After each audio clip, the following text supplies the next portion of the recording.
Regardless, I'm the hardest artist ever as far as bars is cartridge at your cartilage.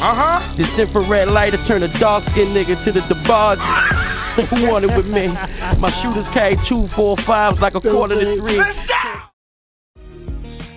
So shout out to the Shake Squad, Naughty Gang stand up, it's your boy Shake. If you follow me on Twitter, you know back in March, I got my 2K stimulus package. It was my very first time hitting the bonus, and I got 500k VC. Now for most people that would immediately mean it's time to make a new build. But lucky for me, I had already started on a new build, my 3-level score. And that's actually why the last couple videos was at the stage, because I wanted to make some money so I could build him up. And this is footage from my very first game at the rec center at 90 overall with my 3-level score that is the sharp slashing pie chart.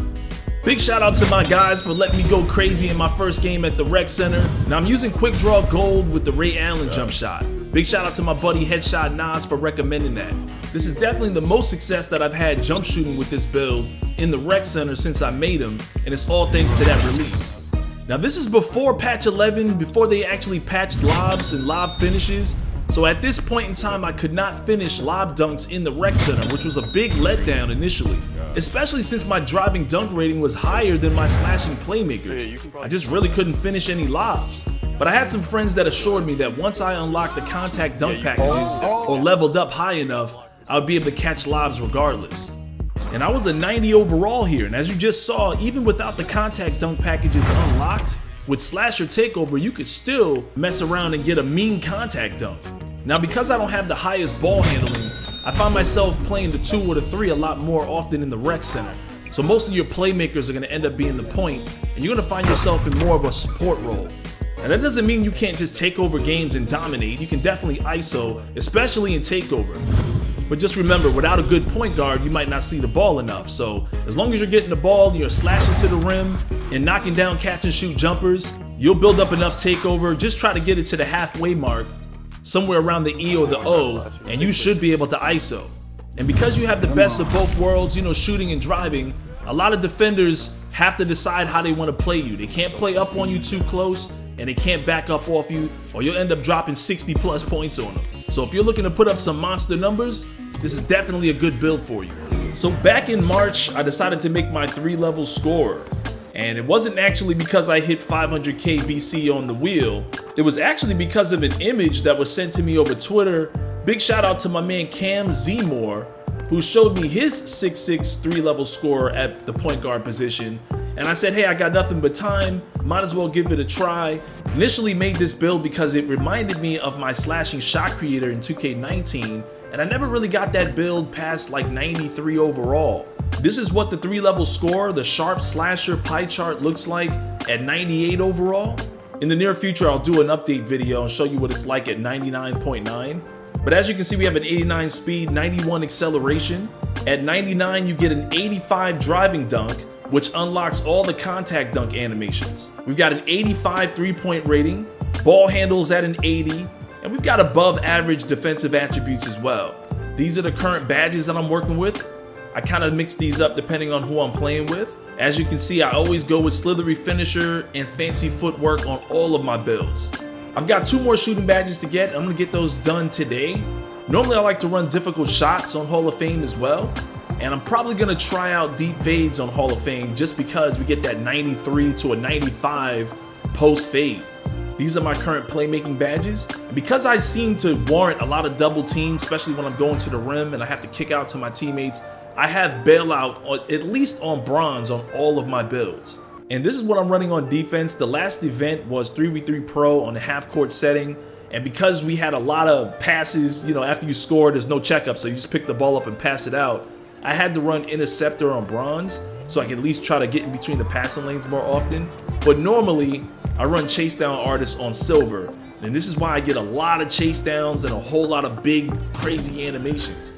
So now we're gonna go backwards in time and show you guys exactly how I made this build. I chose Slasher Takeover because, quite frankly, I have 3 other builds that are using the other takeovers, and I really just wanted to see how nice it would be to catch bodies with a build like this.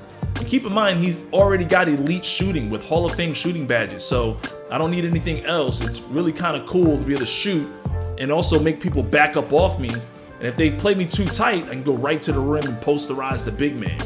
Reducing my arm length to the lowest it can possibly be has no actual physical effect on my arms. It's kind of a glitch from my very first build, and it might be related to all of us that have a real life face scan. Had I known this, my very first build would have had maxed out arm length, which would have glitched all the rest of my builds, and then I could have just gave all the rest of my builds the lowest arm length, even though my arms would remain super long. I brought him down to 180 pounds for the max acceleration. I made him 6'6", which is the tallest you can make him at the point guard position. If you make him 1 inch shorter, you get a boost to speed and acceleration. 6'6" is just a personal preference of mine because I like to make builds that are reminiscent to Kobe Bryant and Michael Jordan. I have 2 6'5" builds, and I do notice a big difference when turning people around with gold clamps. When you're 6'6", you can turn a lot of players around and even make them pick the ball up. My player is defined, which obviously doesn't really matter. It doesn't change my body shape. And these are the attribute upgrades that I decided to go with. 16 finishing, 21 shooting, 13 playmaking, and 8 defense. Shout out to my boy Spec. You guys see him in a lot of my videos, and he was the one that sat in the lab with me to help me design the attributes for this build. Just like with all of my builds, I went with speed and acceleration. I'm playing at the point guard position, so you want to be as fast as possible. And your acceleration in combination with your quick first step is really going to be the determining factor on whether or not you catch a lot of bodies in the paint when trying to dunk on people. And finally, this is the sharp slashing pie chart. Once again, this is the closest that I can get to my slashing shot creator from 2K19 that I had a lot of fun with, but I fell kind of short and wasn't able to complete them. I'm a point guard, but this particular pie chart is pretty successful at every position. I don't really recommend it beyond point guard to small forward, but I have seen some power forwards and centers have some success with it as well. Now let's go back to some footage. Now this footage is coming to you post patch 11, so you're gonna see a little bit of everything. This build has a lot of pluses and minuses. I'm not gonna sit here and pretend like this is just the best build in 2K20 or the most cheesy build or anything like that. It's just a great balanced offensive build, but that can also play some defense. Right here, just smacking that mess out of there. And they're gonna go to him a second time, big mistake. Get it out of here. And I'm not the only one. That silver chase down artist is a menace with a 6'6" player. Look how big and burly my player looks compared to these other guards that are guarding me. As long as I'm getting the ball, this build can really kind of take off and just do whatever he wants. Especially if you have a good point guard. I usually run with my guy Spec or Prodigy. They like to throw me a lot of lobs, and they feed me the ball when I'm wide open. Playing off ball is really not my thing, but it does keep the game interesting, and I don't want my teammates to get bored of the game as much, you know, being forced to play off ball or me run point guard for the entire year. Right here we scored 21 points, showing you guys that it's very possible to do that when you got a build that's lights out from downtown and can also dunk with the best of them. And as you can see, because of patch 11, I'm dunking like crazy off these lobs. Obviously you do a few layups every now and then, but I do have the elite lob packages now. I can do pretty much all the lobs that are in the game. All your park lobs, like the between the legs and your 360s. Look at this. Damn. Now that we're in TakeOver, I'm gonna show you how my build improves. That was the meanest, man. At 98 overall, my 3-point rating goes to a 90 in TakeOver. Remember to add a +1 at 99 overall, and a +5 if you consider boost. So at 99.9, you're talking about a 97 3-point rating. A 98 post fade really makes me want to tack on Hall of Fame deep fades. My driving dunk goes up to a 94. Ball handling goes up to a 90, speed with ball to a 96. And he caps out with a 99 speed and 96 acceleration. Now obviously any build is pretty elite once you get into TakeOver, but it's just a matter of how elite your build is while you're building TakeOver. Like this build can start speed boosting, start posterizing, obviously start knocking down crazy threes. Now obviously with that kind of speed and acceleration while building TakeOver, I also find that I can stay in front of my opponent on defense as well. Right there, I should have caught a body right there. He should be on the ground to end that game. Now on to some of the minuses. After using this build for close to a month maxed out, I kind of feel like if you're not getting the ball and building TakeOver, this build doesn't really become as elite as you want it to be. You just have to be kind of tricky or crafty when you're playing against certain defenders. If you're playing against an elite team and you're not scoring, you're gonna find yourself feeling like you can't do a whole lot. He's not necessarily an elite defender, so if you actually have one on your team, you might want to switch against harder matchups. If you're having a bad start, this build can be very streaky. So if you're playing against a really good team that has really good defenders and you're not able to score as much as you like, or maybe your point guard's not hitting you on certain cuts for you to build some of that takeover, you might find it kind of hard to recover and try to carry your team back to victory.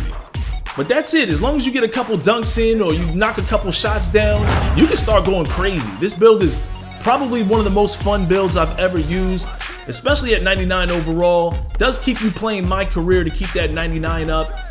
I do get a lot more rep with this build because all I do is catch lobs. We have a system where Spec is playing defense in the paint, so he gets a lot of rep, and Prodigy just throws lobs to me, so he gets a lot of rep. And obviously I'm repping up as well, just catching and finishing. So this seems to work really well for that. If you guys are looking for a build that you can use to build a lot of rep, obviously Slasher Takeover helps out a lot because it improves almost every one of your categories. It's your boy Shake. Let me know in the comment section if this helped out. As always, smack that like button to show your support, subscribe, and I'll see you in the next one. Please never wear that outfit again. Oh my god! You want to green some, bro? Let me show you how to show me how to white. So I'm talking about. Wow. I still have to. Okay, I have 6 points. Oh my god! Bro, I missed that. Sorry, boys, I need this. From half court, you're not hitting that. 0 for 7. I'm broke, nigga. I'm broke.